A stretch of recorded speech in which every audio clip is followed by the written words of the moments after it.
શિવપુરાણ ભાગ 118। નંદીશ્વરજી કહે છે, હે મુનિ, ઘેર આવીને બ્રાહ્મણે બહુ ઘર સાથે પોતાની પત્નીને સમગ્ર વૃત્તાંત કહી સંભળાવ્યો. એ સાંભળીને વિપ્ર પત્ની શ્રુતિસ્મતીને મહાન આનંદ પ્રાપ્ત થયો.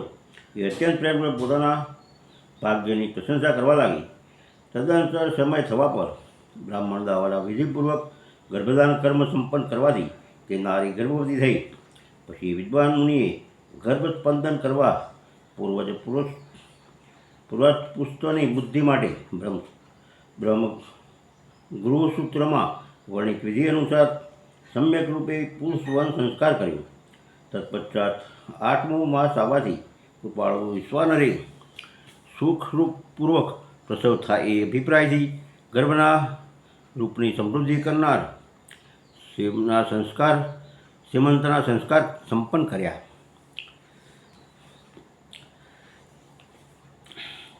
એ શ્રુતિસ્મતીના ગર્ભથી પુત્ર રૂપે પ્રગટ થયા. સ્વયં બ્રહ્માજીએ નમ્રતાપૂર્વક એના જાતકર્મ સંસ્કાર કર્યો અને એ બાળકનું રૂપ જોઈને તથા વેદનો વિચાર કરીને નિશ્ચય કર્યો કે આનું નામ ગૃહપતિ હોવું જોઈએ. પછી 11મે દિવસે એમણે નામકરણની વિધિ અનુસાર વેદમંત્રોનું ઉચ્ચારણ કરીને એનું ગૃહપતિ એવું નામકરણ કર્યું. તત્પશ્ચાત બધાના પિતામાં બ્રહ્મા ચારેય વેદોમાં કથિત આ સિદ્ધવારાત્મા મંત્રો દ્વારા એનું અભિનંદન કરીને હંસ પર આરૂઢ થઈને પોતાને લોક ચાલ્યા ગયા. તદુપરાંત શંકર પણ લૌકિકી ગતિનો આશ્રય લઈને બાળકની ઉચિત રક્ષાનું વિધાન કરીને પોતાના વાહન પર ચડીને પોતાને ધામે પધારી ગયા. આ જ રીતે શ્રીહરિએ પણ પોતાના લોકની રાહ લીધી. આ રીતે બધા જ દેવતા, ઋષિ મુનિ વગેરે પણ પ્રશંસા કરતાં કરતાં પોતપોતાને સ્થાનકે ગયા. તદનંતર બ્રાહ્મણ દેવતાએ યથા સમયે બધા સંસ્કાર કરાવતા બાળકનું વિદત અધ્યયન કરાવ્યું. તત્પશ્ચાત 9મું વર્ષ બેઠ્યું ત્યારે માતા પિતાની સેવામાં તત્પર રહેનાર વિશ્વાંતર નંદન ગૃહપતિને જોવા માટે ત્યાં નારદજી પધાર્યા. બાળકે માતા પિતા સહિત નારદજીને પ્રણામ કર્યા. પછી નારદજીએ બાળકની હસ્તરેખા, જીહ્વા, તાળું વગેરે જોઈને કહ્યું, હે મુનિવર વિશ્વાનર, હું તમારા પુત્રનો લક્ષણોનું વર્ણન કરું છું. તમે આદરપૂર્વક એનું શ્રવણ કરો. તમારો આ પુત્ર પરમ ભાગ્યવાન છે. એના સંપૂર્ણ અંગોના લક્ષણ શુભ છે, પરંતુ એના સર્વ ગુણ સંપૂર્ણ શુભ લક્ષણોથી સન્મનિત અને ચંદ્રમા સમાન સંપૂર્ણ નિર્મળ કલાઓથી સુશોભિત હોવા છતાં પણ વિધાતા જ એનું રક્ષણ કરી. એટલા માટે બધી જ રીતના ઉપાયો દ્વારા આ શિશુની રક્ષા કરવી જોઈએ.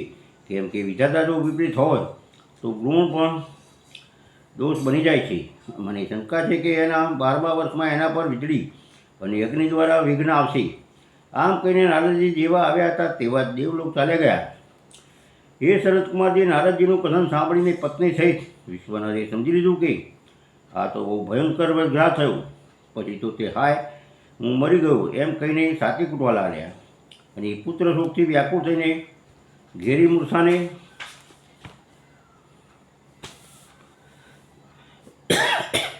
વશીભૂત થઈ ગયું. પેલી બાજુ સુચિતમાંથી પણ દુઃખથી પીડિત થઈને અત્યંત ઊંચે સ્વરે હાહાકાર કરતીથી કોક મૂકીને રડવા લાગી. શું થયું એમ ઉચ્ચ સ્વરે આ શું થયું એમ ઉચ્ચ સ્વરે બોલતા બોલતા કહેવા લાગ્યા, હે ગૃહપતિ, જે મારો બહાર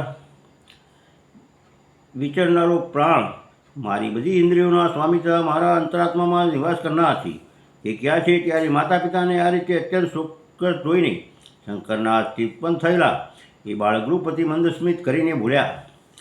ગૃહપતિએ કહ્યું, હે માતાજી તથા પિતાજી, બતાવો તો ખરા કે આ સમયે આપ લોકોનું રડવાનું કારણ શું છે? શા માટે આપ લોકો પોકે રડી રહ્યા છો? ત્યાંથી આવો ભય તમને કોણ લોકોને પ્રાપ્ત થયો છે? જો આપની ચરણરેણુથી પોતાના શરીરની રક્ષા કરી લો તો મૂળ પર કાલ પણ પોતાનો પ્રભાવ નાખી નહીં શકી. પછી તુચ્છ ચંચલ અને અલ્પ બળવાળું મૃત્યુ તો વાત જ છે. હે માતા પિતા, હવે તમે લોકો મારી પ્રતિજ્ઞા સાંભળો. જો હું આપ લોકોનો પુત્ર હોઉં તો એનો પ્રયત્ન કરીશ, જેથી મૃત્યુ પણ ભયભીત થઈ જશે. મેં સત્પુરુષોને સર્વસ્વ આપી દેનાર સર્વગ્રહ મૃત્યુંજયની સારી પેઠે આરાધના કરીને મહાકાલને પણ જીતી લઈશ. આ હું આપ લોકોને બિલકુલ સત્ય કહું છું. નંદીશ્વરજી કહે છે, હે મુનિ, ત્યારે તે દ્વિજ દંપતી શોકથી સંતપ્ત થયા. ગૃહપતિના આવા વચન, જે દુષ્કાળમાં થયેલી અમૃતની ઘનઘોર વૃષ્ટિ સમાન હતા, તે સાંભળીને સંતાપ રહિત થઈને કહેવા લાગ્યા, હે બેટા, તું એ શિવના ચરણમાં જા, જે બ્રહ્મા વગેરેના પણ કરતા મેઘવાહન, પોતાના મહિમાથી ક્યારેય ન ચ્યુત થનારા તને વિશ્વના રક્ષામણી છે. નંદીશ્વરજી કહે છે, હે મુનિ, માતા પિતાની આજ્ઞા મેળવીને ગૃહપતિએ એમના ચરણમાં પ્રણામ કર્યા. પછી એમની પ્રદક્ષિણા કરીને ઘણી રીતે આશ્વાસન આપીને તે ત્યાંથી ચાલી નીકળ્યા અને કાશીપુરીમાં જઈ પહોંચ્યા. એ જે બ્રહ્મા અને નારાયણ વગેરે દેવોને માટે પણ દુષ્પ્રાપ્ય મહાપ્રલયના સંતાપની વિનાશ કરનારી અને વિશ્વના દ્વારા સુરક્ષિત હતી, તથા જે ઠંડા કંઠ પ્રદેશમાં હારની જેમ પડેલી ગંગાથી સુશોભિત તથા વિચિત્ર ગુણશીલની હરપત્ની ગિરજાથી વિભૂત હતી, ત્યાં પહોંચીને તે વિપ્ર પહેલાં મણિકર્ણિકા પર ગયા. તેમણે વિધિપૂર્વક સ્નાન કરીને ભગવાન વિશ્વનાથના દર્શન કર્યા. પછી બુદ્ધિમાન ગૃહપતિએ પરમાનંદ થઈને ત્રિલોકીનો પ્રાણીઓની પ્રાણરક્ષા કરનારા શિવને પ્રણામ કર્યા. એ સમયે એમની અંજલિ બાંધેલી હતી અને મસ્તક નમાવ્યું હતું. એ વારંવાર શિવજી તરફ જોઈને હૃદયમાં હર્ષિત થઈ ગયા. આ લિંગ નિસંદેહ સ્પષ્ટ રૂપે આનંદ કંદ છે. હવે આજે મને જે સર્વવ્યાપી શ્રીમાન વિશ્વનાથના દર્શન પ્રાપ્ત થયા, એટલા માટે આ ચરાચર ત્રિલોકમાં મારાથી અધિક ધન્યવાદને પાત્ર બીજું કોઈ નથી. જણાય છે કે મારો ભાગ્યોદય થવાથી જે દિવસોમાં મહર્ષિ નારદે આવીને આવી વાત કહી હતી, જેને કારણે આજે હું કૃત્ય થઈ રહ્યો છું. નંદીશ્વરજી કહે છે, હે મુનિ, આ રીતે આનંદ મૃતથી રથો દ્વારા સંતોષીને ગૃહપતિએ શુભ દિવસમાં સર્વિતકારી શિવલિંગની સ્થાપના કરી અને પવિત્ર ગંગાજળથી ભરેલા 108 કળશો દ્વારા શિવજીને સ્નાન કરાવીને એવા ઘોર નિયમોનો સ્વીકાર કર્યો, જે કૃતાત્મા પુરુષોને માટે દુષ્કર હતું. હે નારદજી, આ રીતે એકમાત્ર શિવમાં માન લગાડીને તપસ્યા કરતાં કરતાં એ મહાત્મા ગૃહપતિના આયુષ્યનું 1 વર્ષ વ્યતીત થઈ ગયું. ત્યારે જન્મથી 12મું વર્ષ આવ્યું ત્યારે નારદજીના કહેલા એ વચનને સત્ય સાબ બનાવતા એ વજ્રઘાતી ઇન્દ્ર એમની પાસે આવ્યા અને બોલ્યા, હે વિપ્ર, હું ઇન્દ્ર છું ને તમારા શુભ વ્રતથી પ્રસન્ન થઈને આવ્યો છું. હવે તમે વરદાન માગો, હું તમારી મનોવાંછના પૂરી કરીશ. ત્યારે ગૃહપતિ કહ્યું, હે મધવન, હું જાણું છું આપ વજ્રધારી ઇન્દ્ર છો, પરંતુ હે વૃતસુત્રો, હું આપની પાસે વરદાનની યાચના કરવા નથી માગતા હતો. મારા વરદાયક તો શંકરજી જ છે. ઇન્દ્ર બોલ્યા, હે શિશુ, શંકર મારાથી ભિન્ન થોડા છે. અરે, હું દેવરાજ છું, તેથી તું તારી મૂર્ખતાનો પરિત્યાગ કરીને વરદાન માગી લે, વિલંબ ન કર. ગૃહપતિએ કહ્યું, હે પાકસાધન, આપ અહલ્યાનું સત્યષ્ટ નષ્ટ કરનારા દુરાચારી પર્વત શત્રુ છો, તે આપ જાઓ, કેમ કે હું પશુપતિ સિવાય કોઈ અન્ય દેવની સામે અષ્ટરૂપે પ્રાર્થના કરવા નથી ચાહતો.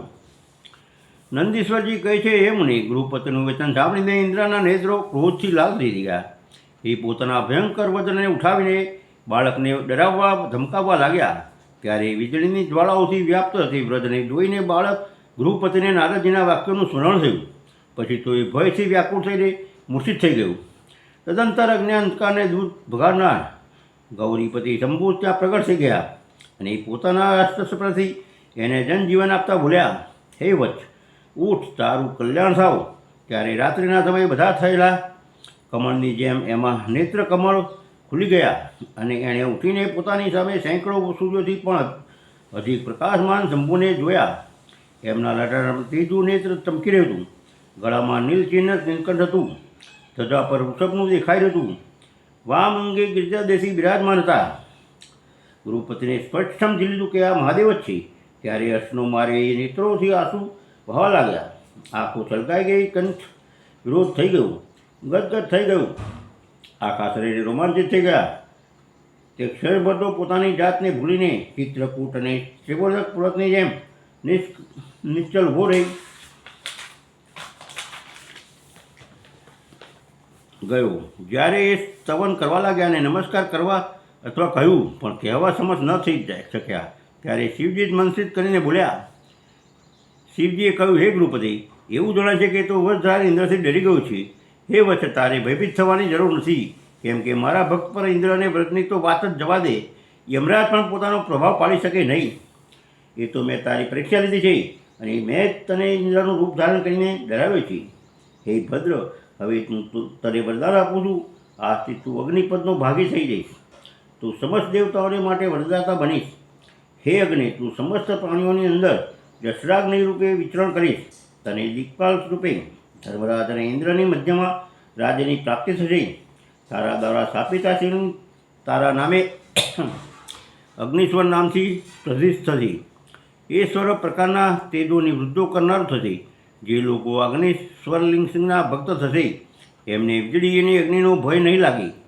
મંદાગ્નિ અગ્નિમાન નામના રોગ નહીં થાય અને તેનું ક્યારેય કાળ મૃત્યુ નહીં થાય.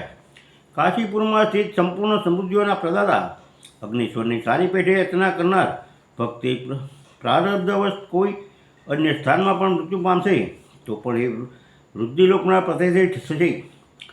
નંદીશ્વરજી કહે છે, હે મુનિ, આમ કહીને શિવજીએ ગૃહપતિના બંધુઓને બોલાવીને એમના માતા પિતાની સામે અગ્નિના દિગ્પતિ પદ એનો અભિષેક કરી દીધો અને સ્વયં એ લિંગમાં સમાઈ ગયા. હે તાત, આ રીતે મેં તમને પરમાત્મા શંકરના ગૃહપતિ નામના અગ્નિ અવતારનું જે દુષ્ટોને પીડિત કરનાર છે તેનું વર્ણન કરી દીધું છે. ભાગ 118 પૂરો.